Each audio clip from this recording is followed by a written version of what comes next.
You know the scene. The Dark Lord lies defeated, and two leaders stand at the edge of the inferno. One demands the weapon be destroyed. The other turns his back and walks away. For over 20 years, audiences have watched this standoff and screamed the exact same question. Why not push him or take it by force? Because of how this cinematic sequence is framed, we're left judging the Elf Lord as weak, blaming his silence for centuries of misery that followed. But the original text paints a completely different picture of this encounter on the slopes of the mountain. To understand why he let the new king walk away, we have to construct a counterfactual. We must map out the exact catastrophic timeline that taking the weapon by force would have triggered. This diagram shows the geopolitical reality when Sauron is broken.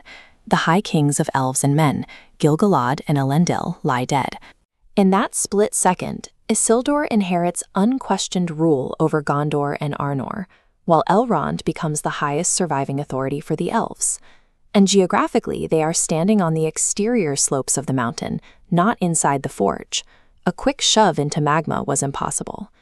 Drawing a blade here constitutes the assassination of a newly crowned monarch by a foreign general. If he attacks, the elves would instantly find themselves at war with an army of towering, battle-hardened Númenóreans. Choosing force would have immediately traded a hard-won victory over the Dark Lord for an apocalyptic world war between elves and men.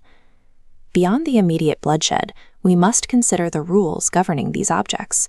At this time, Elrond already carries Vilya, the elven ring of air, and Tolkien makes it clear that how one claims the One Ring dictates how deeply it corrupts them.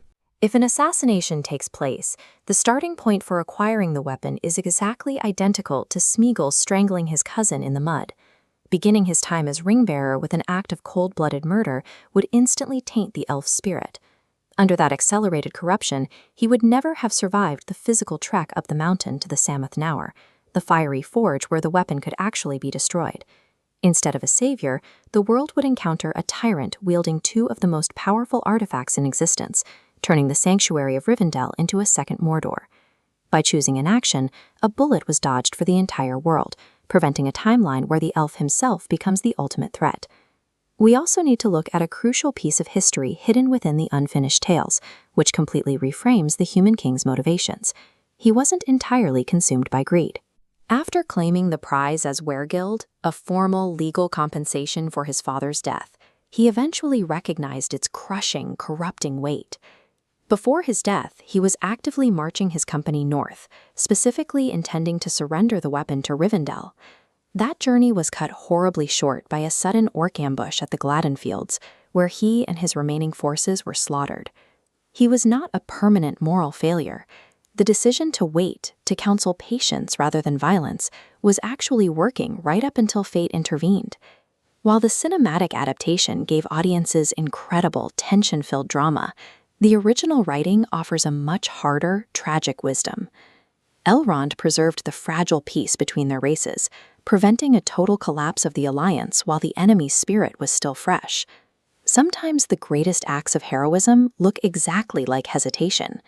If you learned something new today, drop a like on the video. Let me know in the comments, would you have risked taking the prize by force? And make sure to subscribe.